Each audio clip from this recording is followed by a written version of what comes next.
Goeiedag, ek groet jou in die kosbare naam van Jesus Christus.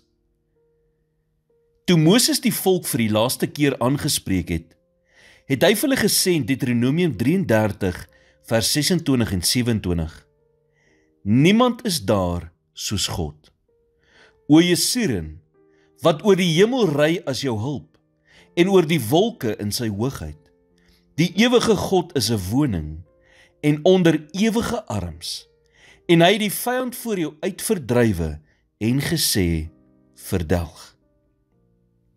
Moses sê hier vir die volk, dat God 'n ewige skuilplek vir hulle is, en dat sy arms altyd onder hulle is. Jy sien, nie net is God sy ewige arms onder jou nie, maar sy ewige arms is ook daar, wanneer jy onder is. Maak nie saak, hoe diep die vallei is waardeur jy op hierdie oomblik moet loop nie. God se teenwoordigheid is dieper. En vandag mag dit dalk vir jou voel, asof jy heeltemal onder is. Maar nooit sal jy so laag, of in so diep gat kan wees, dat God nie daar teenwoordig is nie. Maak nie saak hoe diep jy is nie. God se liefde is altyd dieper as jou probleem. In die laaste paar maande het jy dalk in jou finansies, gemoedstoestand, gesondheid of in jou huwelik die bodem geslaan.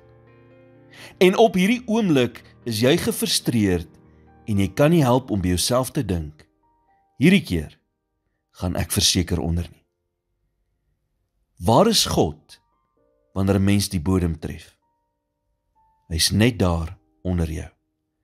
Die woord sê, die ewige God is 'n skuilplek. Sy arms is altyd onder jou. So val vandag in sy arms van liefde. Laat hom toe om jou te vang en jou te ondersteun, wanneer jy nêrens anders het om te gaan nie. Here, dankie dat u liefde so diep is, dat daar nie 'n gat is waar u my nie kan bereik nie.